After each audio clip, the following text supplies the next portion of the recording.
بسم اللہ الرحمن الرحیم۔ امام الانبیاء خاتم النبیین سرور کائنات رحمت للعالمین حضرت سیدنا محمد الرسول اللہ صلی اللہ علیہ وسلم کا ایک مشہور فرمان مبارک ہے،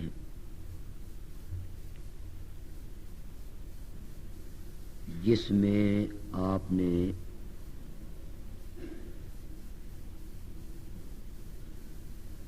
اسلام کی عمارت کے لیے 5 ستونوں کا ذکر فرمایا ہے۔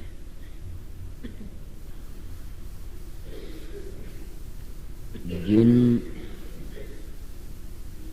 5 ستونوں پر اسلام کی عمارت کھڑی ہے،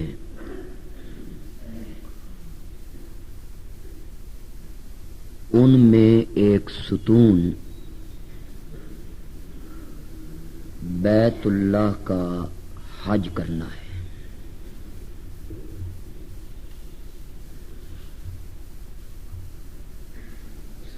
حج کا لغوی لفظی معنی ارادے کا ہے، قصد کرنا، ارادہ کرنا، اور حج کا شرعی اور اصطلاحی معنی یہ ہے مخصوص دنوں میں مخصوص جگہ پہ خاص قسم کے چند کام کرنا، اس کو حج کہتے ہیں۔ یعنی مخصوص دنوں میں اپنے گھر سے یہ نیت کر کے چلنا کہ میں ایک مخصوص جگہ پہ پہنچنا چاہتا ہوں، اور اس جگہ پہ پہنچ کے میں چند مخصوص اعمال، افعال اور کام کروں گا۔ اس نیت سے مکے کی طرف سفر کرنا عبادت بنے گا، اور اس کا نام کیا ہوگا؟ حج۔ اگر کوئی آدمی مخصوص دنوں میں کسی خاص قبر کا ارادہ کر کے سفر کرتا ہے کہ میں اس قبر پہ، اس مزار پہ، اس جگہ پہ ان مخصوص دنوں میں پہنچنا چاہتا ہوں، تو یہ بندہ جو اس قبر کی طرف سفر کر کے جا رہا ہے، اس کو کہتے ہیں شرک فی الحج۔ اگر مخصوص ایام میں اللہ کے گھر کی طرف سفر کرنا عبادت ہے، تو مخصوص ایام میں اللہ کے گھر کے سوا تعظیماً کسی اور جگہ کا سفر کرنا کیا ہوگا؟ شرک ہوگا. اس کا نام کوئی عرس رکھ لے یا اس کا نام کوئی زواری رکھ لے، نام بدلنے سے چیزوں کی حقیقت نہیں بدلتی. شراب کی بوتل پر اگر شربت روح افزا لکھ دیا جائے تو وہ شراب شربت روح افزا میں نہیں بدل سکتی. نام چاہے اس کا کوئی سا رکھا جائے، لیکن مخصوص ایام میں مخصوص جگہ کے لیے تعظیم کی نیت سے سفر کرنا حج ہے، اس کو عبادت کہتے ہیں. اگر بیت اللہ کے علاوہ کسی اور جگہ کے لیے اس قسم کا سفر کرے گا تو اس کو کیا کہیں گے؟ شرک. امام الانبیاء سرور کائنات حضرت سیدنا محمد الرسول اللہ صلی اللہ علیہ وسلم نے فرمایا، 3 مسجدوں کے علاوہ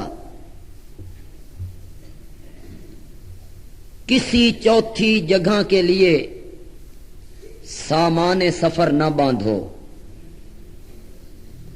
بالکل میں لفظی ترجمہ کر رہا ہوں آپ کے ارشاد کا، جو حدیث کی تقریباً تمام کتابوں میں موجود ہے.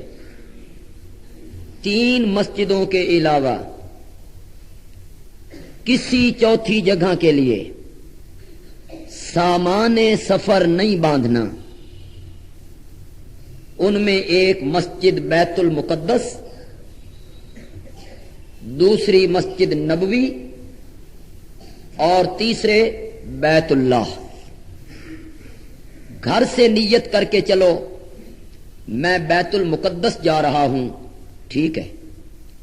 گھر سے نیت کر کے چلو میں مسجد نبوی کی زیارت کے لیے جا رہا ہوں، ٹھیک ہے.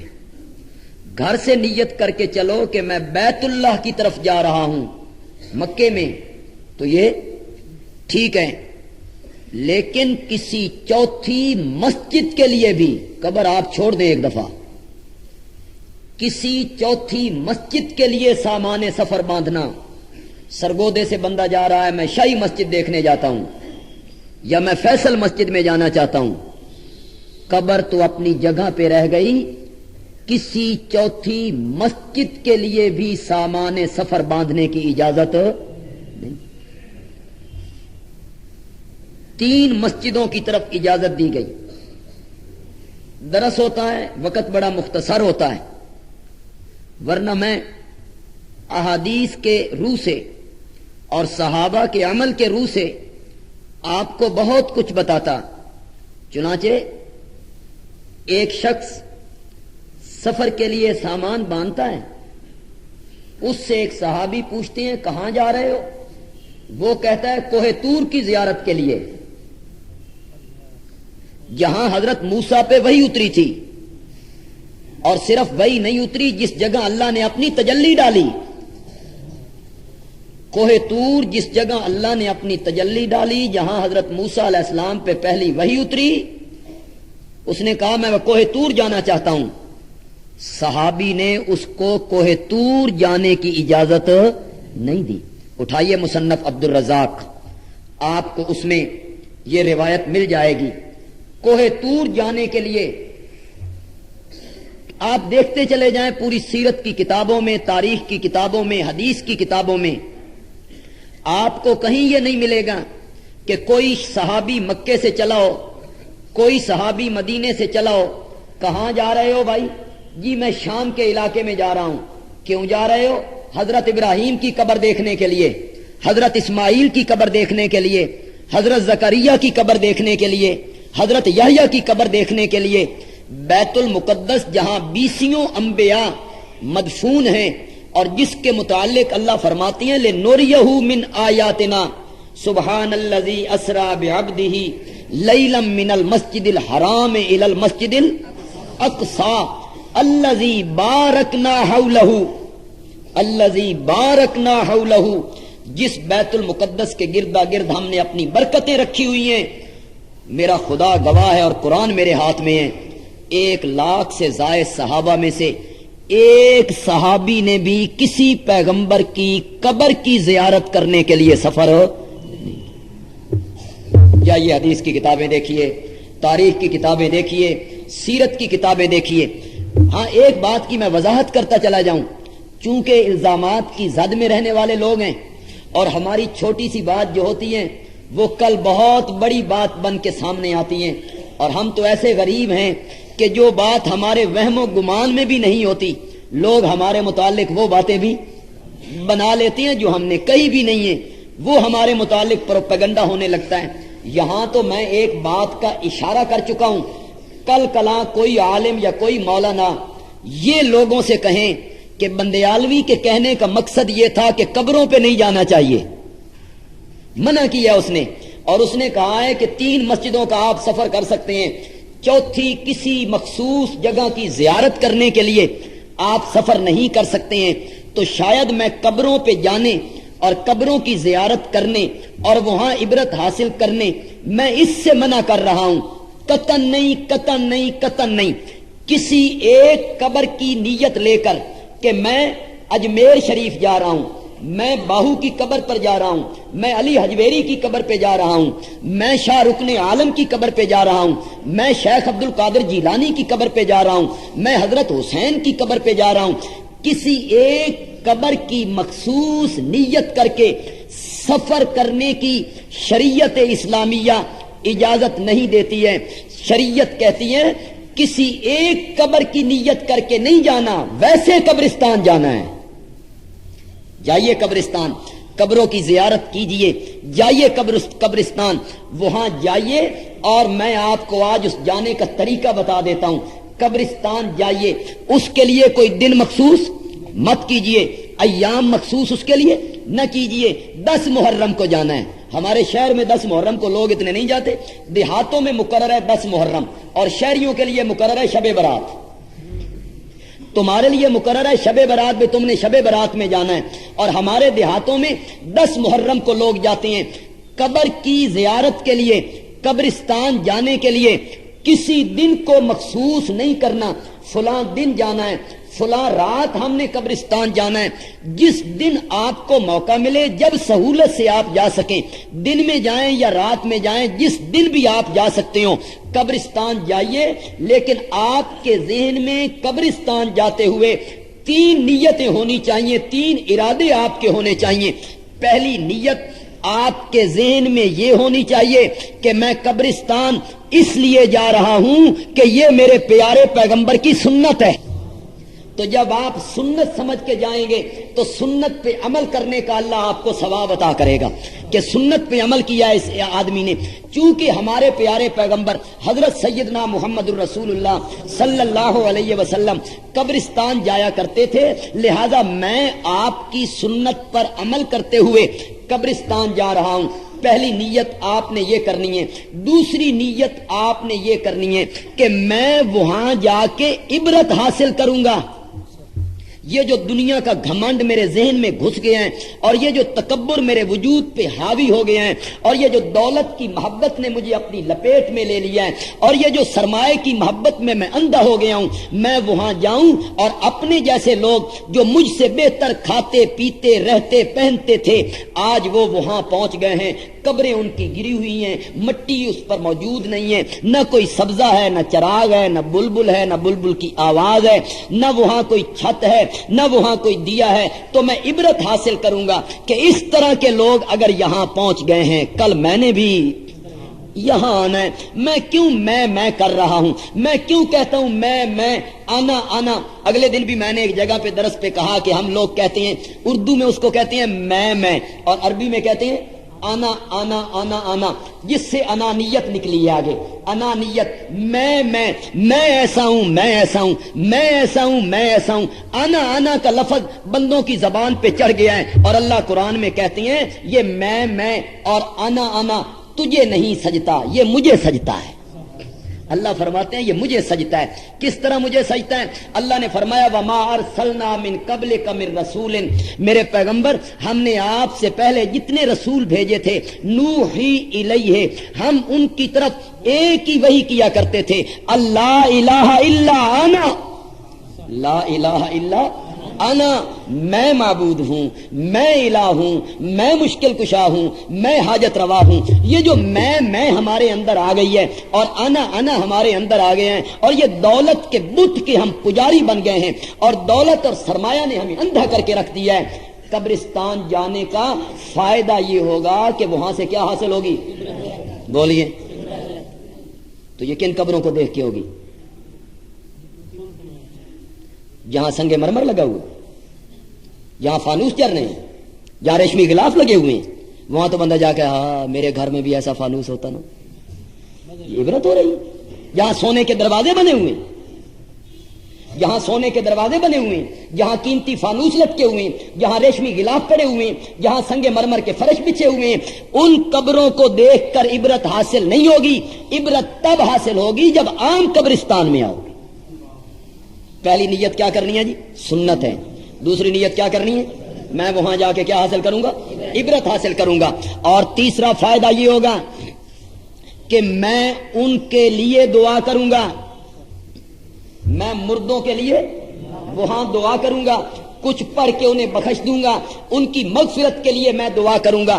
تو قبرستان میں جا کے دعا کرنے کا فائدہ یہ ہوگا، ورنہ آپ مسجد میں دعا کریں تو وہ نہیں پہنچتی.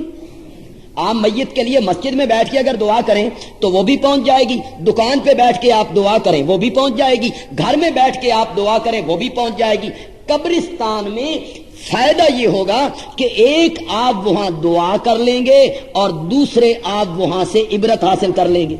ان کے لیے دعا ہو جائے گی، اپنے لیے عبرت حاصل ہو جائے گی. تو تیسرا فائدہ قبرستان جانے کا کیا ہے کہ وہاں جا کے مردوں کے لیے کیا کرنی. تو جو لوگ بزرگوں کی قبروں پہ جاتے ہیں وہ ان کے لیے دعا کرتے ہیں کہ ان سے دعا کرواتے ہیں. تو پھر قبروں کی زیارت کے تو ہم قائل ہوئے، تم تو مخالف ہوئے قبروں کی زیارت. تم تو جن قبروں کی زیارت کے لیے تم جاتے ہو، تم ان کے لیے دعا نہیں کرتے ہو بلکہ ان سے دعا کی درخواست کرتے ہو کہ بابا میں تیری قبر پہ آ گیا ہوں، تو میرے لیے دعا مانگ دے. یا تم کہتے ہو بابا میری تیرے اگے اور تیری، میں چونکہ زندہ ہوں میری نہیں سنتا، میں چونکہ زندہ ہوں میری نہیں سنتا، چونکہ تیری روح نکلی ہوئی ہے، تجھے ہم یہاں دفن کر کے گئے تھے، تیری نہیں موڑتا. یہ کھڑا ہے زندہ آدمی قبر کے اوپر، زندہ بندہ مردے کو کہہ رہا ہے میری نہیں سنتا اور تیری نہیں موڑتا. تو یہ جو مخصوص قبروں کی لوگ زیارتیں کرتے ہیں اور کہتے ہیں جی ہم تو قبروں کی زیارت کر رہے ہیں، ایک تو وہاں سے عبرت حاصل نہیں ہوتی اور دوسرے ان کے لیے دعا نہیں کرتے بلکہ ان سے دعا کرواتے ہیں. اور قبرستان جانے کا مقصد کیا تھا کہ ان کے لیے کیا کرنی ہے. یہ لوگ جب لوگوں کو یہ بات بتائی، جو لوگ کہتے ہیں توبہ توبہ جی ہم کیا اور ان کے لیے دعا، ہم شیخ عبد القادر جیلانی کے لیے، ہم حضرت علی حجویری کے لیے، ہم شاہ رکن عالم کے لیے، ہم کیا ہیں جی نکمے سے لوگ ہیں، ہم ان بزرگوں کے لیے دعا کریں. یہ ایک چکر چلایا جاتا ہے. ورنہ آپ مجھے بتا دیں، پڑھیے درود کا پہلا لفظ کیا میں نے، اے اللہ صلی علی محمد، اے اللہ تو رحمت بھیج کس پہ؟ کون کہہ رہا ہے؟ کس کے لیے؟ دعا تو ہو رہی. درود کیا ہے؟ درود دعا ہے نا. درود کیا ہے؟ درود دعا ہے. اللہم صلی علی محمد وعلی آل محمد. اے اللہ تو رحمتیں بھیج میرے نبی پر، اے اللہ تو برکتیں بھیج میرے نبی پر، اے اللہ تو فضل کر میرے نبی پر، اے اللہ تو رحمتوں کی بارش برسا میرے نبی پر. ادنا امتی جو ہے وہ امام الانبیاء کے لیے دعا کر رہا ہے. یہ آپ کو کس نے پڑھا دیا کہ چھوٹے بندے بڑوں کے لیے دعا نہیں کر سکتے؟ خود درود دعا ہے اور اس میں خطاب کس کو ہو رہا ہے؟ درود کہاں سے شروع کرتے ہیں بھائی؟ چلو جڑے لوگ صلاۃ و سلام علیہ یا رسول اللہ سے شروع کرتے ہیں ان کا تو مسئلہ ہی الگ ہے، لیکن جو لوگ اللہم صلی علی محمد سے شروع کرتے ہیں وہ بتائیں کس کو کہہ رہے ہو؟ کس کو؟ تو پھر درود جانا کہاں چاہیے؟ نہ جانا نبی پاک کے پاس چاہیے. کہہ کس کو رہے ہیں؟ کہہ اللہ کو رہے ہیں اور جانا ادھر چاہیے. اندازہ لگائیں آپ ان لوگوں کی عقل کا. حالانکہ درود میں نبی پاک کو خطاب ہی نہیں ہے، بلکہ درود میں ہم کہہ کس کو رہے ہیں؟ اے اللہ اے اللہ. تو دعائیں ساری کہاں جاتی ہیں؟ تو یہ دعا ہے تو کس کے سامنے ہونی ہے؟ اللہ کے سامنے ہونی ہے. تو ایک چھوٹا آدمی بڑے آدمی کے لیے دعا کر رہا ہے. خود میں نے آپ کو کئی دفعہ بتایا کہ یہ جو آذان کے بعد ہم دعا پڑھتے ہیں، اللہم رب هذه الدعوۃ التامہ والصلاۃ القائمہ آت محمدا الوسیلہ، آت محمدا الوسیلہ، یہ وہ وسیلہ نہیں ہے جس کا جمود لوگوں کے ذہن میں موجود ہے کہ وسیلہ مراد ہے اولیاء اللہ کا وسیلہ.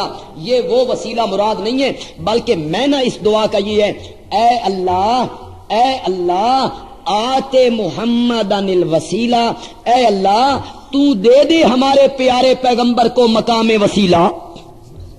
خود نبی پاک نے تشریح کی.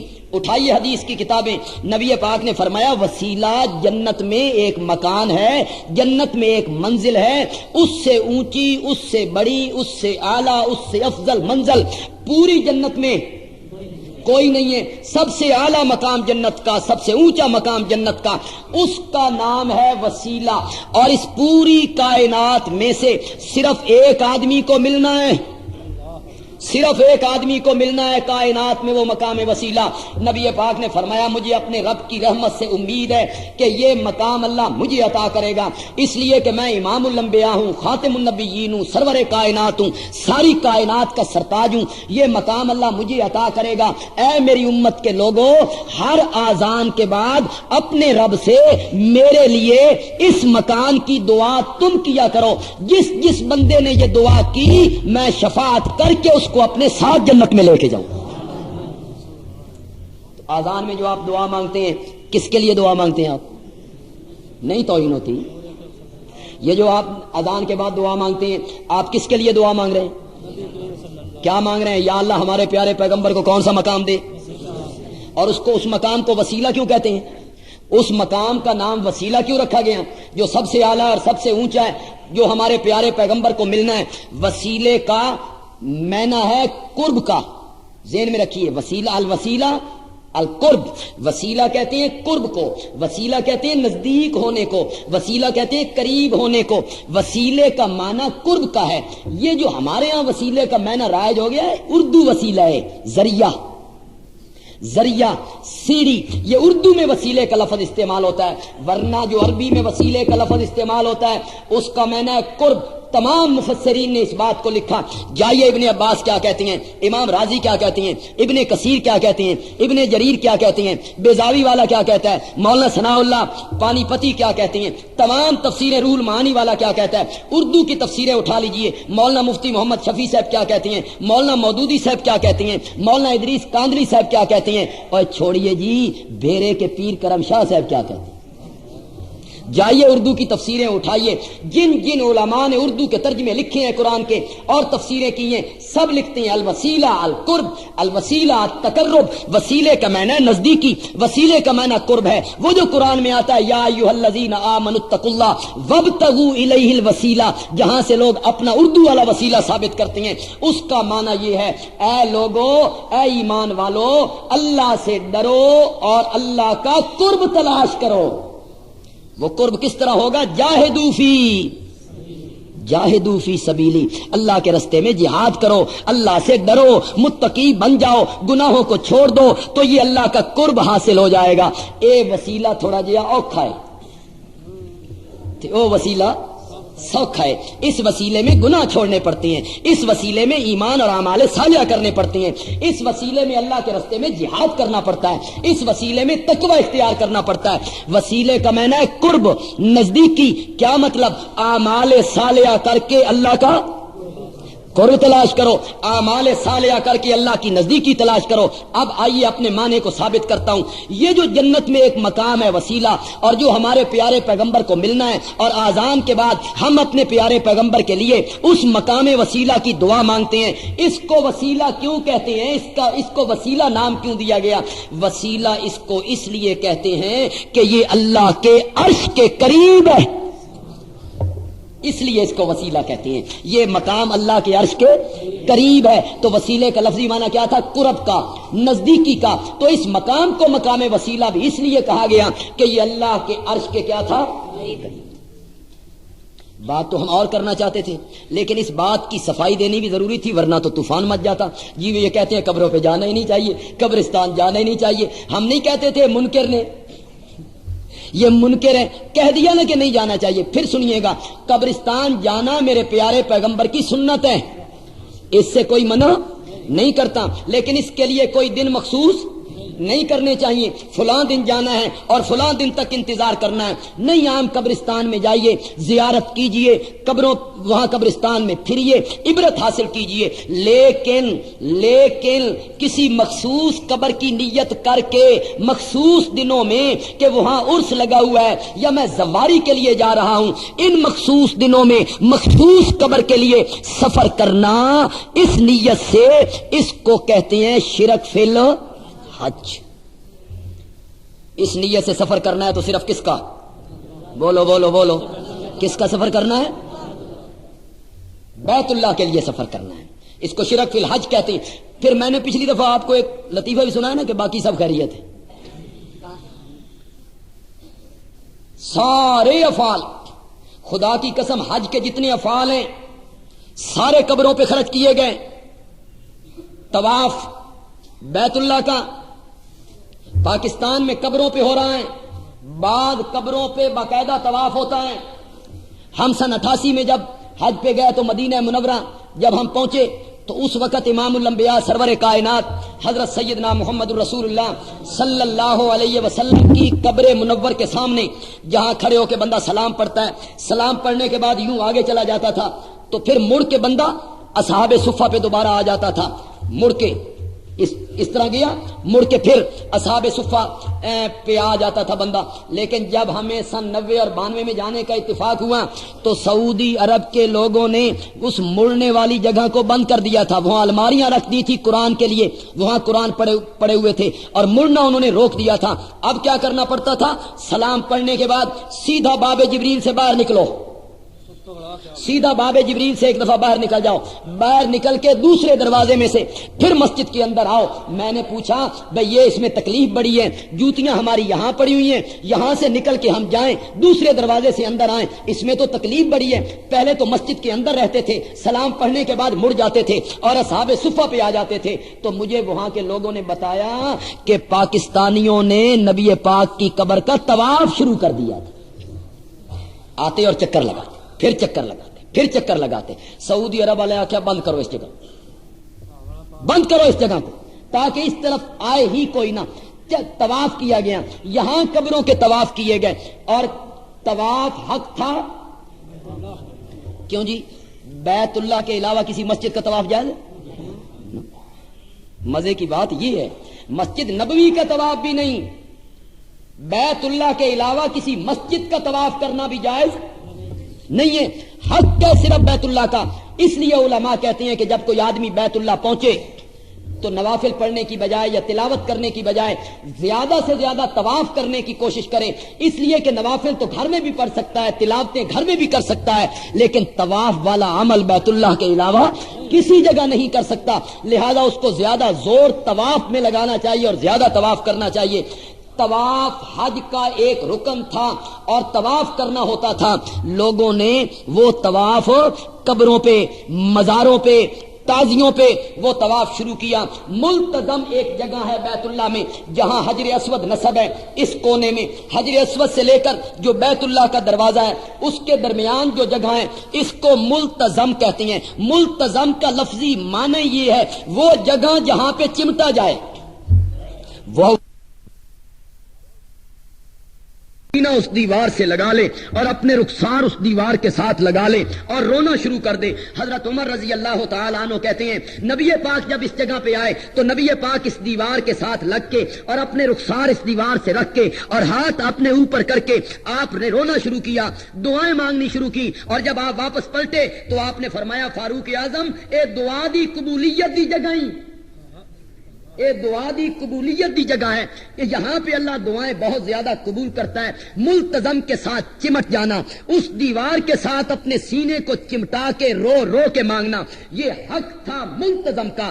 جائیے بزرگوں کی قبروں پر، آج بھی آپ کو لوگ نظر آئیں گے جو وہاں جالیوں کے ساتھ چمٹ چمٹ کے سینہ انہوں نے چمٹا رکھا ہے، رخسار انہوں نے چمٹا رکھے ہیں، اور ہاتھ انہوں نے یوں اوپر کر رکھے ہیں مزاروں پر اور قبروں پر اور گنبدوں پر اور دروازوں پر۔ یہ ملتزم کی نقل اتاری۔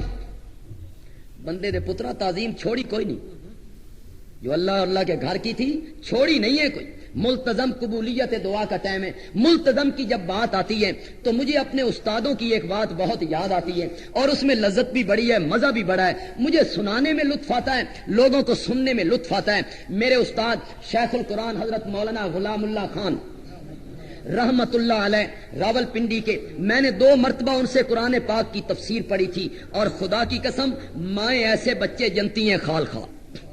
روزانہ غلام اللہ خان جیسے لوگ پیدا نہیں ہوتے ہیں۔ ایک بندے نے اپنی زندگی میں 35,000 علماء کو قرآن کی تفسیر پڑھائی، ایک بندے نے 35,000 علماء کو قرآن کی تفسیر پڑھائی ہے۔ محدث بھی ہے، مفسر بھی ہے، خطیب بھی ہے، عالم بھی ہے، زاہد بھی ہے، تہجد گزار بھی ہے۔ ساری زندگی اللہ کی توحید سناتا رہا، گردنوں پہ استرے چلتے رہے، پشاور کی مسجد میں درس دے رہے ہیں۔ کسی بندے نے استرا چلایا، 6 انچ گلے پہ استرا چل گیا، لیکن حضرت شیخ کی آواز میں موت تک کبھی فرق نہیں آیا، نہیں اپنے موقف سے پیچھے پلٹے، استرے چلتے رہے، گولیاں چلتی رہیں، جیلیں بھگتے رہے، لیکن اللہ کی توحید کو اور قرآن کی آواز کو کریے کریا پہنچایا، جگہ جگہ پہنچایا۔ سننے والا ایک تھا یا 30 تھے یا 30,000 تھے، ہر جگہ پہنچے ہیں۔ میں آپ کو بتا رہا ہوں بندہ کتنا اونچا ہے، عالم ہے، مفسر ہے، محدث ہے، زاہد ہے، شب زندہ دار ہے، تہجد گزار ہے، تفسیر پڑھاتا ہے، تفسیر پڑھاتا ہے، بندہ اتنا اعلیٰ، اتنا اونچا، بہت بڑا عالم۔ فرماتے ہیں جب میں طواف کرنے کے بعد فارغ ہوا اور میں ملتزم کے قریب آیا تو میں نے دیکھا کہ ملتزم پہ ایک آدمی چمٹا ہوا ہے، اس کے چہرے پہ داڑھی بھی نہیں ہے، بزرگ آدمی ہے، ملتزم کے ساتھ وہ چمٹ کے رو رہا ہے۔ میں پیچھے کھڑا ہو گیا کہ جو ہی یہ بندہ پیچھے ہٹتا ہے تو میں بھی ملتزم کے ساتھ چمٹ چمٹ کے اپنی دعائیں مانگوں گا۔ یہ عالم تھے، یہ زاہد تھے، یہ مفسر تھے، سوچ رکھا ہوگا کہ میں یہ دعا مانگوں گا، یہ دعا مانگوں گا۔ حضرت شیخ کہتے ہیں اچانک اس بندے نے جو مانگنا شروع کیا تو میرے کان کھڑے ہوئے۔ وہ گجرات کے علاقے کا رہنے والا تھا اور تھا کوئی ذمہ دار اور چودھری، بڑا چودھری اور ذمہ دار آدمی تھا۔ تو وہ ملتزم کے ساتھ چمٹ کے اللہ کو کہتا ہے مولا اساں گجرات دے چودھری ہوندے ہیں، میں پاکستان سے آیا ہوں مولا، اور اسی گجرات دے چودھری ہونے ہیں، اسی سرمایہ دار اور برادری والے لوگ اور خاندانی لوگ ہیں مولا۔ ساڈے ویڑے اگر کوئی ساڈا ملازم وڑ پاوے مولا، ساڈے ویڑے اگر کوئی ساڈا دشمن تے ساڈا مخالف ساڈے ویڑے وڑ پاوے اور ایک دفعہ معافی مانگ لے مولا، اسی انہاں نو معاف کر چھڑ دے ہوندے ہاں۔ اساں گجرات دے چودھری اگر انج کردے ہاں مولا، اج میں بھی تیرے دروازے وڑ پیا مولا، مولا میں تیرے دروازے آ گیا ہوں، میں معافی کا خواستگار ہوں مولا۔ ہم جو لوگوں کو معاف کر دیتے ہیں تو بھی مجھے معاف کر دے نا مولا، میرے گناہ معاف کر دے۔ حضرت شیخ کہتے ہیں وہ چودھری یہ کہہ کے جو ہی پیچھے ہٹا تو میں ملتزم کے ساتھ ہو کے کہتا ہوں مولا میری بھی یہی دعا آئی جڑی اس چودھری دی دعا آئی۔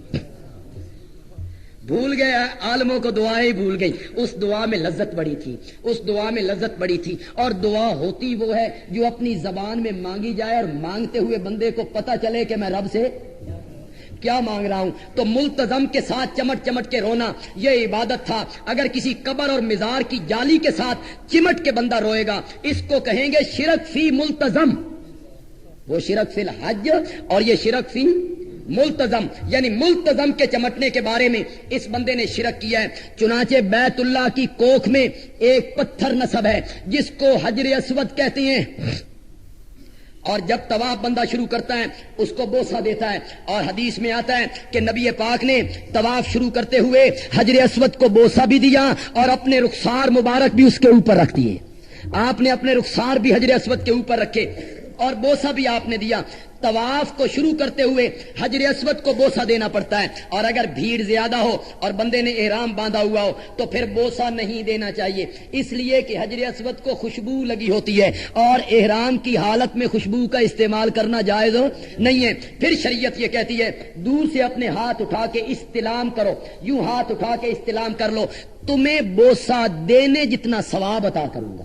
سہولت دے دی اللہ نے, ثواب اتنا ہی عطا کروں گا. حجر اسود کو چومنا عبادت ہے, جس کو کہتے ہیں تقبیل حجر اسود. حجر اسود کو بوسہ دینا, حجر اسود کو چومنا. نبی پاک نے چوما, انبیاء نے چوما, صحابہ نے اس کو چوما ہے. اور پھر سبحان اللہ, حجر اسود کو چومنے کے لیے جب حضرت سیدنا فاروق اعظم رضی اللہ تعالیٰ عنہ اپنے دور حکومت میں آئے ہیں تو لوگ نئے نئے مسلمان ہوئے تھے, لوگ کلمہ پڑھ رہے تھے, نئے نئے لوگ اسلام میں آ رہے تھے, ابھی توحید پختہ نہیں ہوئی تھی, ابھی شرک مکمل طور پہ ان کے دلوں سے نہیں نکلا تھا. تو حضرت عمر نے سوچا اگر میں حجر اسود کو بوسہ دیتا ہوں اور یہ نئے نئے مسلمان اس منظر کو دیکھ رہے ہیں, یہ کہیں گے سن بتاں نو پوجن تو روک دے سن, ہمیں روکتے تھے کہ پتھروں کو نہ پوجو, خود ایک پتھر کو بوسہ دینے لگ گئے ہیں. عجیب توحید ہے ان کی. حضرت عمر کے ذہن میں یہ بات آئی تو جو ہی حجر اسود کو چومنے لگے تو چند گز پیچھے ہٹ کے کھڑے ہو گئے اور حجر اسود کو کہتے ہیں انی عالم انک حجرن,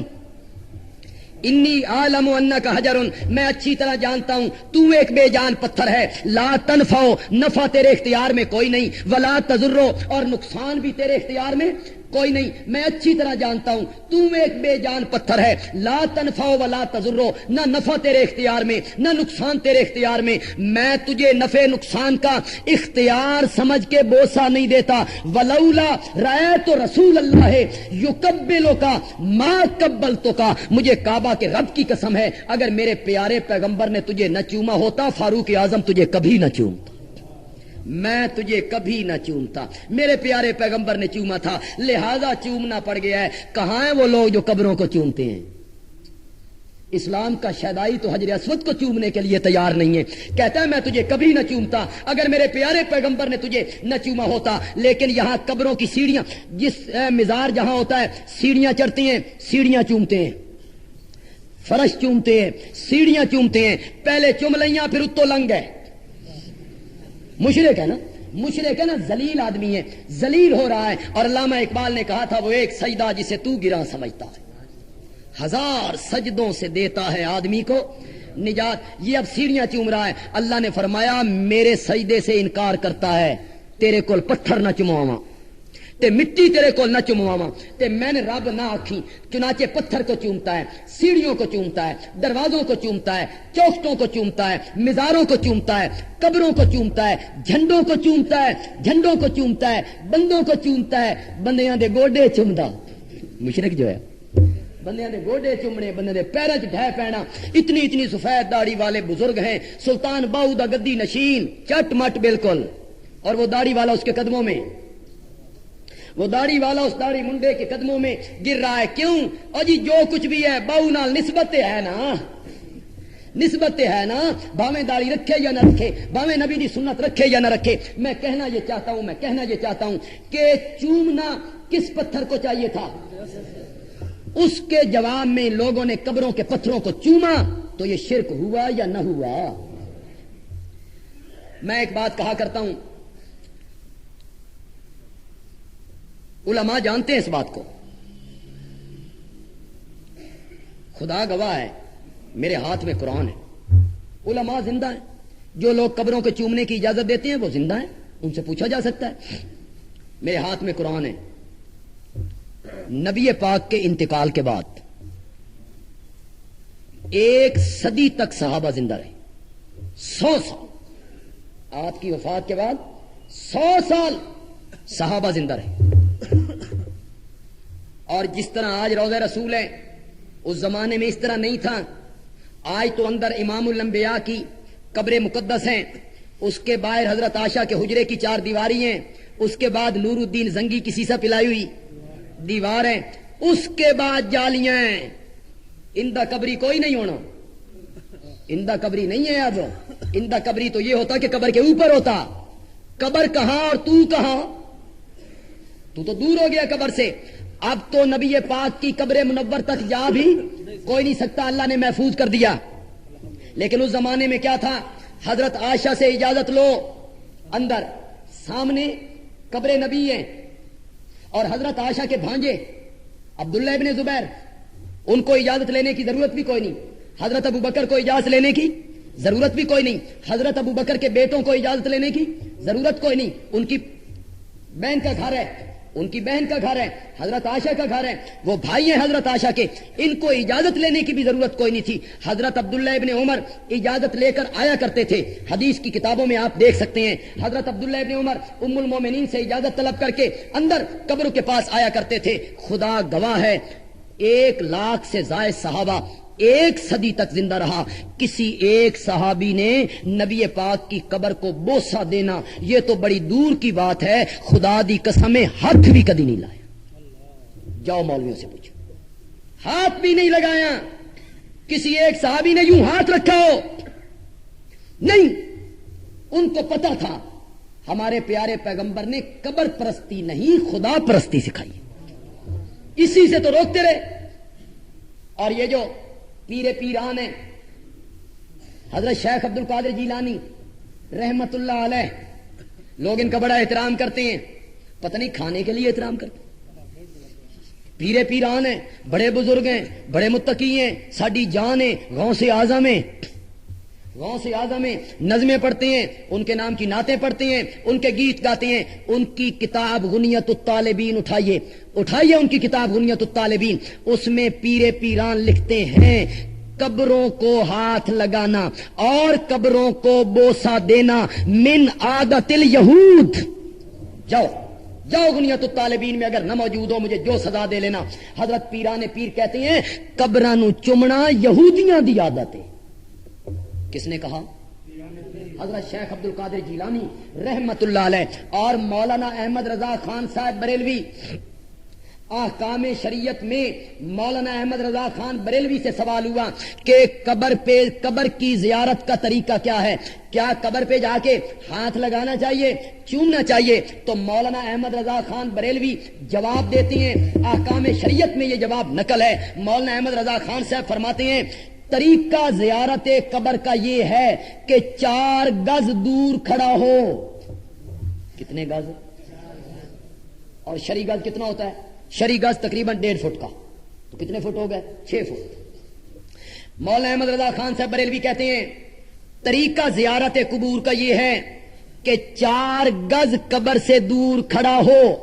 یہ کہنے کے بعد مولانا بریلوی کہتے ہیں جب 4 ہاتھ 4 گز قبر سے دور کھڑا ہوگا چومنے کا تو سوال ہی پیدا نہیں ہوتا. یہ کس نے لکھا؟ مولانا احمد رضا خان بریلوی نے اپنی کتابوں میں یہ بات لکھی ہے کہ چومنے کا تو پھر سوال ہی پیدا نہیں ہوتا. یہ جو قبروں کو بوسہ دینا ہے، یہ جو قبروں کی جالیوں کو چومنا ہے، یہ جو قبروں کی چوکھٹ کو چومنا ہے، یہ نقل اتاری جا رہی ہے حجر اسود کو. شہروں میں اتنی بات نہیں ہوتی، کچھ ذرا تعلیم کا بھی اثر ہوتا ہے شاید. دیہاتوں میں توبہ او بال بڑے ہوئے ہیں بچے کے، لٹ جھنڈ کہتے ہیں جھنڈے. اور بھائی منواؤ نا، اس کو منواؤ.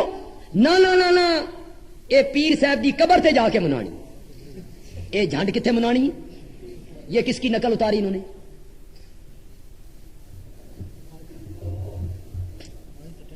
کوئی چیز نہیں چھوڑی اللہ کے گھر کی، کوئی تعظیم جو انہوں نے بزرگوں اور قبروں پہ خرچ نہ کی ہو.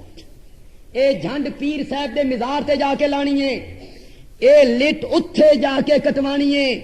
یہ نقل اتاری حاجیوں کے اس فیل کی کہ جب وہ کنکریاں مار کے اور قربانی کر کے کیا کرواتے ہیں؟ بال منڈواتے ہیں، حلق کرواتے ہیں، کسر کرواتے ہیں. یا تو بالکل منڈوا دیے جس کو حلق کہتے ہیں، یا کسر چوتھا حصہ سر کے بالوں کا کتروا دیا، یا کتروا دیتے ہیں یا منڈوا دیتے ہیں. یہ فعل وہ حاجیوں کا تھا، انہوں نے یہاں جاری کیا. کس بات کا آپ رونا رو؟ شرک فی الحج کے مفہوم پر بات کہہ رہا تھا، اور چاہتا یہ تھا کہ آج اس مضمون کو قریب الاختتام کر دوں. قریب الاختتام کر دوں شرک کیا ہے. میں نے اس میں بہت سی شرک کی اقسام قرآن و حدیث کے نظریے کے تحت میں نے اس پر گفتگو کی ہے. ایک شرک ہمارے ملک میں وہ ہے شرک فی الحلف. اللہ رسول دی سو، اللہ رسول دی قسم، یہ ظاہری ہے. اور ایک اس کی صورت ہے کیا، تو فلانے بزرگ دی مزار دا کنڈا پھڑ کے کہہ بے تو یہ کم نہیں کیتا، وہ کہندا 100 قرآن سر تے رکھوا لو کنڈا نہ پھڑو، بابا ٹکر جاسی. وہ ان کو ذہن میں ہے بابا جو ہے نا اس کو میرے حالات کا پتہ ہے. قسم کیا ہے؟ حلف، جس کو ہم اپنی زبان میں قسم کہہ رہے ہیں. کیا ہے جی؟ جس کو یمین کہتے ہیں. کیا ہوتی ہیں؟ میں ایک بندے کو کہتا ہوں تو نے یہ کام کیا ہے، وہ کہتا ہے میں نے یہ کام نہیں کیا. میں کہتا ہوں قسم اٹھا، وہ کہتا ہے اللہ کی قسم میں نے یہ کام نہیں کیا. اس کے کہنے کا یہ مطلب ہوتا ہے کہ اللہ گواہ ہے، اللہ حاضر ناظر ہے، اللہ میرے حالات کو جانتا ہے، اللہ کو پتا ہے کہ میں نے یہ کام نہیں کیا. ایک نظریہ یہ ہوتا ہے. دوسرا نظریہ یہ ہوتا ہے کہ اگر میں نے جھوٹ بولا تو وہ نقصان پہنچانے پر قادر ہے. یہ حلف عبادت بن جائے گی. اور حلف اٹھانا ہے تو صرف کس کے نام کا؟ اللہ کا. امام الانبیاء سرور کائنات کی حدیث پیش کر دیتا ہوں، اس کے بعد تو کوئی گنجائش نہیں رہ جاتی. نبی پاک نے فرمایا من حلفا بغیر اللہ فقد اشرک، وفی روایت من حلف بغیر اللہ فقد کفر. جس نے اللہ کے سوا کسی اور کے نام کی قسم اٹھائی فقد اشرک. بولو بولو، اس نے کیا کیا؟ شرک کیا. تو قسم کس کے نام کی اٹھانی ہے؟ اللہ رسول دی سو نہیں کہنی. ہاں تے من تیری قسم ہے یہ بھی نہیں کہنا. باپ کی قسم، ماں کی قسم، بیوی دی تو اٹھانی نہیں، اس بیچاری نے کون پوچھے. ماں کی قسم، باپ کی قسم، بیٹے کی قسم، تیری قسم نہ کچھ نہیں کہنا. حتیٰ کہ کعبے کی قسم نہیں، کعبے کی بھی نہیں، کسی فرشتے کی نہیں، کسی پیغمبر کی نہیں. میری تیری باپ ماں بیٹا اولاد کسی کی قسم جائز نہیں ہے ہماری شریعت میں. قسم اٹھانی ہے تو صرف کس کی؟ اللہ. اس کو گواہ بنانا ہے، اس کو گواہ بنانا ہے، گواہ بنانا ہے اپنی قسم پر، اپنے قول پر، اپنے قرار پر. تو اگر اللہ کے سوا کسی اور کے نام کی قسم اٹھائے گا اس کو کہیں گے شرک فی الحلف. اس کا نام کیا ہوگا؟ شرک فی الحلف. قسم کے معاملے میں اس نے کیا کیا؟ شرک کیا. انشاءاللہ آئندہ جمعہ ہماری وہ کتاب آ جائے گی شرک کیا ہے. یہ جو کچھ میں نے بیان کیا ہے اس کو ہم نے اختصار کے ساتھ کتابی شکل میں ہم شائع کروا رہے ہیں. انشاءاللہ آئندہ جمعہ میں نے، آج کون سا درس ہے جی؟ آج 10واں درس ہے شرک کیا ہے. آج 10واں درس ہے شرک کیا ہے.